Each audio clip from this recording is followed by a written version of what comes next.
యుద్ధం మిగిలే ఉన్నది ఆర్మూరులోన, సిద్ధం గమ్మన్నాడు మన రాకేశల్లా. ప్రజలే తన ప్రాణం అంటూ కదిలిన నాయకుడు, అభివృద్ధిని కోరి ఆర్మూరు నేలన నిలిసిండు. యుద్ధం మిగిలే ఉన్నది ఆర్మూరులోన, సిద్ధం గమ్మన్నాడు మన రాకేశల్లా.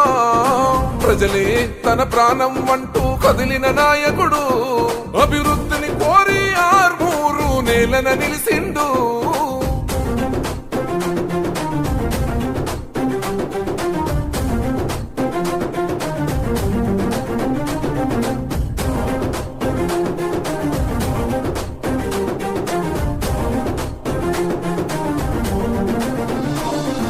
లంకాపూరు గడ్డ మీద ఓ పొద్దై పొడిసిండు, కన్ను మూసిన తల్లిని చూసి కొలత చెందినాడు. కష్టాలను ఇష్టంగా ఎదురీది ఎదుగుతుండు, సంకల్పంతో ప్రజాభివృద్ధికి పాటు పడుతూ ఉండు. నమస్కారం. చెక్కులు పంపిణీ చేస్తున్నామా ఏంటి అయితే ఒకటి ఏంటంటే, మీకు ఏదైనా అడిగే సమస్యలు అడగండి. ఈరోజు ఎవరికైనా రేషన్ కార్డు రాకపోతే రేషన్ కార్డు తీసుకోండి. ఇంకెవరైనా పెండింగ్ ఉంటే ఎంఆర్ఓ గారికి చెప్తాను, మళ్ళా ఇవ్వరు రేషన్ కార్డు. రెండోది ఇందిరమ్మ ఇల్లు, కేంద్ర ప్రభుత్వం రాష్ట్ర ప్రభుత్వం రెండు కలిపి కట్టిన ఇల్లు. ఇంకా ఎవరికైనా రాకపోతే, ఇంకా 100 కాకపోతే 200 ఇల్లు కట్టింది. ఎవ్వరు కూడా బాధపడకండి. ఏప్రిల్ నుంచి మళ్ళీ మొదలు పెడుతున్నాం. ఏప్రిల్ అంటే ఇంకా 2 నెలలు ఉన్నది. కొత్త అప్లికేషన్ ఉంటే పెట్టుకోండి. మూడోది, స్థలాలు లేని వాళ్ళకు అదొక ప్రయత్నం చేస్తున్నాం. ప్రభుత్వాన్ని అడిగాము, ముఖ్యమంత్రి రేవంత్ రెడ్డి గారిని, ఫైనాన్స్ మినిస్టర్ బట్టి విక్రమార్క గారిని అడిగినాం. ఏమంటే మాకు సగం ఇందిరమ్మ ఇల్లు ఇవ్వండి, సగం స్థలాలు ఇవ్వండి. స్థలాలు నెలలో కూడా స్థలాలు గురించి ప్రయత్నం చేస్తున్నాం. మరి ప్రభుత్వం ఎంతవరకు దాన్ని పరిష్కరిస్తుంది, ఎంతవరకు మనం శాంక్షన్ చేస్తుందని చూడాలి. స్థలాలు లేని వారు కూడా మొత్తానికి ప్రతి ఒక్కరు పేరు రాయించుకోండి. స్థలాలు లేని వాళ్ళు మాత్రమే మ్యాక్సిమం. ఎందుకంటే హౌసింగ్ మినిస్టర్ పొంగులేటి శ్రీనివాసరెడ్డి గారికి చెప్పడం జరిగింది, స్థలాలు లేని వాళ్ళకు కొనిచ్చి, స్థలాలు లేకపోతే ఊరు పక్కన కొంత దూరము కొనిచ్చి ఇల్లు కట్టిస్తాం. కాబట్టి ఏది ఇబ్బంది పడకండి. ఇంకా పెన్షన్లు తాళం చేయి బట్టి విక్రమార్క దగ్గర ఉన్నది. రేవంత్ రెడ్డి బట్టి తాళం చేయి, ఆ కంప్యూటర్ తాళం చేయి, ఓపెన్ చేయట్లేదు. ఇప్పుడు ఉన్నాయి ఏంటంటే ఇందిరమ్మ ఇల్లు కావచ్చు, రేషన్ కార్డులు కావచ్చు, ఇచ్చినవి తీసుకోండి. రాకపోతే ఇంకా అప్లై చేయండి, అవి ఇప్పిస్తాం. పెన్షన్లు మాత్రం ఇంతవరకు కొత్త పెన్షన్ 25 నెలల్లో ఒక్కటి కూడా ఇవ్వలేదు మేము ప్రభుత్వం. కాబట్టి మీరు దయచేసి ఎవరైనా పెన్షన్ రాని వాళ్ళు ఉంటే కొన్ని రోజులు వెయిట్ చేయండి. ప్రభుత్వ నిర్ణయం గురించి వెయిట్ చేస్తున్నాము. ప్రభుత్వ నిర్ణయం ఒకవేళ కొత్త పెన్షన్లు మొదలైతే రాష్ట్ర వ్యాప్తంగా ఉన్న 13,000 ఊర్లల్లో కంప్యూటర్లు ఓపెన్ అవుతాయి. మీ సేవ అని ఇక్కడ మీ సేవా కేంద్రాలలో స్టార్ట్ అవుతుంది. కాబట్టి మీరేం టెన్షన్ పడకండి. తెలియకపోతే అందరు క్యూలు కడతారు కాబట్టి వాళ్ళని చూసాను. కానీ మీరు పోయి రాని వాళ్ళు అప్లై చేసుకోండి పెన్షన్. ఒకవేళ ఎక్కడ చూసినా పెన్షన్ సమస్య వస్తున్నాయి. ఇక వేరే ఉన్నాయి పెన్షన్లు, రేషన్ కార్డులు, ఇందిరమ్మ ఇల్లు, ఇల్లు లేని వాళ్ళకు, స్థలాలు లేని స్థలాలు. కేంద్ర ప్రభుత్వము నరేంద్ర మోదీ నాయకత్వంలో ఉన్నది. ఎవరైనా చనిపోయిన వాళ్ళకు సడన్గా అకస్మాత్తుగా మరణకు 20,000 రూపాయలు ఇస్తున్నారు. అది కూడా ఎవరైనా ఇక్కడ దుర్ఘటన జరిగి ఉంటే ఇళ్ళల్లో మీరు ఎంఆర్ఓ గారు ఆఫీస్కి వచ్చి మీరు అప్లై చేసుకుంటే కూడా మీకు 20,000 రూపాయలు ఇస్తారు. ఒకవేళ మీకు తెలిసిన వాళ్ళు ఉంటే కూడా, ఎందుకంటే ఇప్పుడు అందరూ రాలేదు కాబట్టి, మీరు వచ్చారు కాబట్టి, ఒక్కొక్కరు 2 వచ్చారు కాబట్టి వాళ్ళకు కూడా చెప్పండి. ఇట్లుంది ఒకటి 20,000 ఆకస్మికంగా చనిపోతే ప్రభుత్వం, కేంద్ర ప్రభుత్వం ఇస్తుంది నరేంద్ర మోదీ అని చెప్పండి. ఇంకా ఇళ్ళ అయిపోయింది, రేషన్ కార్డు అయిపోయింది, పెన్షన్లు కూడా రాగానే మీ సేవా కేంద్రం దృష్టిలో పెట్టుకోండి. అక్కడ క్యూలు కనబడతాయి. లేదు మీకు ఎవరైనా తెలిసిన వాళ్ళు ఉంటే ఊర్లో వాళ్ళకి ఏమైనా కొత్తగా పెన్షన్ వచ్చిందంటే మీరు వెంటనే అదిగా సరే ఇంకేమైనా ప్రశ్నలు అన్నీ అడిగండి. ల్యాండ్స్ ముప్పు మీద చార్పల్లి ముప్పుకున్నాం అనేది ఒకటే. నేను ఏమంటున్నా అంటే అసైన్మెంట్ ల్యాండ్స్ ఇప్పుడే కావు, ప్రభుత్వ నిర్ణయం. అది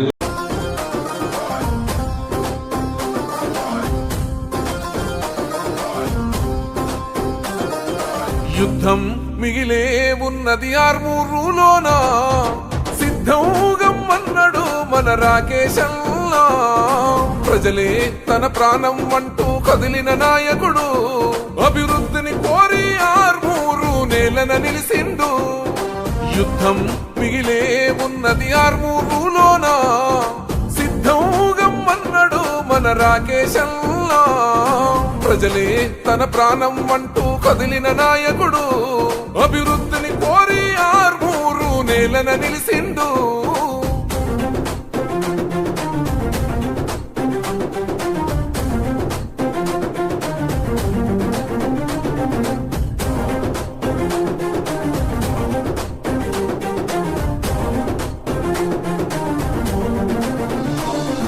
లంకాపూరు గడ్డ మీద ఓ పొద్దై పొడిసిండు కన్ను మూసిన తల్లిని చూసి కొలత చెందినాడు కష్టాలను ఇష్టంగా ఎదురీది ఎదుగుతుండు సంకల్పంతో ప్రజాభివృద్ధికి పాటు పడుతూ ఉండు సమాజమే లక్ష్యం అంటూ అడుగులు వేస్తుండు సమాజమే లక్ష్యం అంటూ అడుగులు వేస్తుండు నీతి న్యాయం నిండు గుణముతో అడుగులు వేసిండు యుద్ధం ఓ యుద్ధం యుద్ధం మిగిలే ఉన్నది ఆర్మూరులోనా సిద్ధంగమ్మన్నాడు మన రాకేశల్లా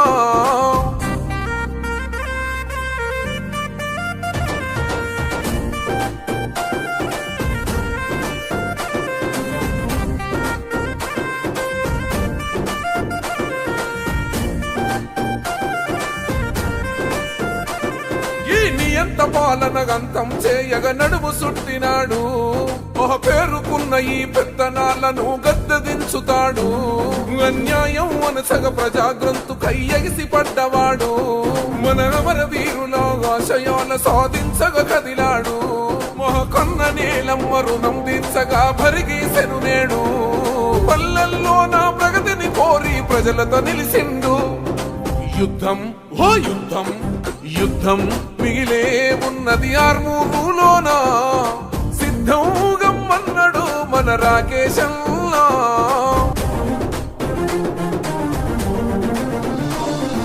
పై చదువులను ప్రోత్సహిస్తూ దేశాలకు పంపాడు నిరుపేద బిడ్డలకు అండగా ఉంటూ వెలుగై సాగాడు రూపాయికి వైద్యం అందించడమే తన లక్ష్యం నిరుద్యోగులకు ఉపాధి చూపిన దయాగల్లవాడు మంచిని కోరే మేలును చేసే కరుణగల్లవాడు మంచిని కోరే మేలును చేసే కరుణగల్లవాడు కన్నీళ్ల కంచెలను తెంచేయంగా ఆర్మూరు కదిలింది యుద్ధం ఓ యుద్ధం యుద్ధం మిగిలే ఉన్నది ఆర్మూరు గంగలవరా మీరు అరతులం ఇవ్వండి లేదు పావుతులం ఇవ్వండి ఎందుకంటే కాబట్టి ప్రజలకు మన్ననలు పొందాలా ప్రజలకు ఏ భాగంలో పెన్షన్లు అడుగుతున్నారు పెన్షన్లు వచ్చింది లేదు సచ్చింది లేదు మీరు ఇచ్చేది లేదు పెన్షన్లు లేవు కొత్త పెన్షన్లు మళ్ళీ వాళ్ళు ఏమో ఏమంటారు మహిళా శక్తి అడుగుతున్నారు 2500 ఎప్పుడు ఇస్తారు సార్ అంటే ముఖ్యమంత్రి గారు బట్టి విక్రమార్క దగ్గర తాళం చేయులు ఉన్నాయి ఖజానా వాళ్ళకి అప్ప చెప్పినాం